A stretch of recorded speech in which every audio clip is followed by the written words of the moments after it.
ও বান্দা, তোর এত টেনশন কিসের রে? আমি আল্লাহ তো তোর জন্য আছি। সুবহানাল্লাহ। আমি আছি না তোর? আরে যার কেউ নাই তাই না টেনশন করে, যার টাকা নাই সে টাকা নিয়ে টেনশন করে, যার অভিভাবক নাই সে অভিভাবক নিয়ে টেনশন করে, যার মোবাইল নাই সে মোবাইল নিয়ে টেনশন করে। আরে আমি আল্লাহ তো আছি তোর, আমি আল্লাহ তো আছি যিনি ইন্নাল্লাহা আলা কুল্লি শাইইন কাদির। আমি আল্লাহ রহমান তো আছি, আমি রহিম তো আছি, আমি গফফার তো আছি, আমি সত্তার তো আছি। সুবহানাল্লাহ। আমি গফফার তো আছি, আমি রাজ্জাক তো আছি। আরে আমি থাকতে তোর টেনশন কি? বান্দা বলে যে কথা তো ঠিক, যার নাই সে এনে টেনশন করে। আমার আল্লাহ যদি আমার থাকে, আমার তো টেনশন করার দরকার।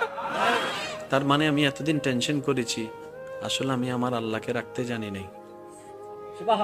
আমি আমার আল্লাহকে রাখতে জানি, আমি আমার আল্লাহকে ধরে রাখার মতো ধরে রাখতে জানি নাই, যার কারণে তো টেনশন আমাকে স্পর্শ করেছে।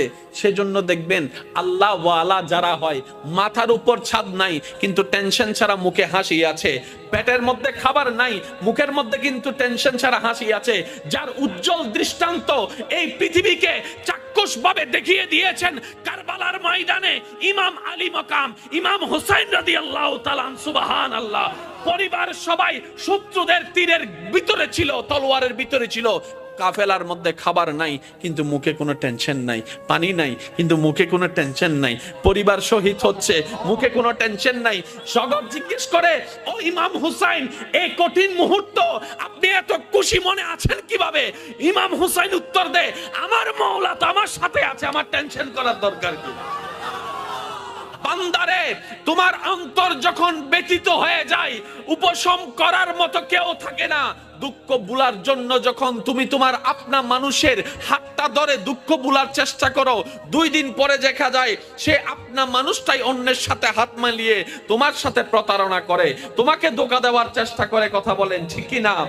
বান্দারে, তুমি যখন অশ্রুসিক্ত নয়নে কান্না করতে থাকো, কার জন্য কি করেছি, কে আমার জন্য কি করেছে, সেই হিসাব মিলাতে মিলাতে বান্দা একবার দেখো না আমি রবের দিকে। সুবহানাল্লাহ। একবার তাকাও তোমার মনের চোখ দিয়ে আমি রবের দিকে। তুমি আমাকে ডাকো নাই কিন্তু আমি ফজরের নামাজ না পড়া সত্ত্বেও তোমাকে ফজরের নাস্তার ব্যবস্থা করে দিয়েছিলাম। সুবহানাল্লাহ।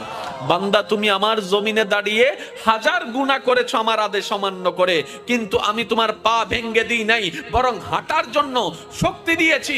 বান্দারে, তোমার প্রতিটা মুহূর্তে কেউ তোমার খেয়াল রাখে নাই, আমি রহমানের রহমত তোমার খেয়াল রেখেছে। সুবহানাল্লাহ। বান্দারে, তুমি যখন ব্যথিত হৃদয় নিয়ে রাতের অন্ধকারে রুমের মধ্যে কান্না করো যে কেউ নাই আমার পাশে, তখন আমি রব ডাক দিয়ে বলি, ইন্নাল্লাহ মানা, আমি রব তোর সাথেই আছি। বলেন সুবহান। ফাযকুরুনি, তুই বান্দা আমাকে ডাকতে দেরি, আযকুরুকুম, সারা দিতে আমার দেরি হবে না। ফাযকুরুনি, বান্দা তুই আমাকে স্মরণ করতে দেরি, আযকুরুকুম, তোকে স্মরণ করতে আমার দেরি হবে না।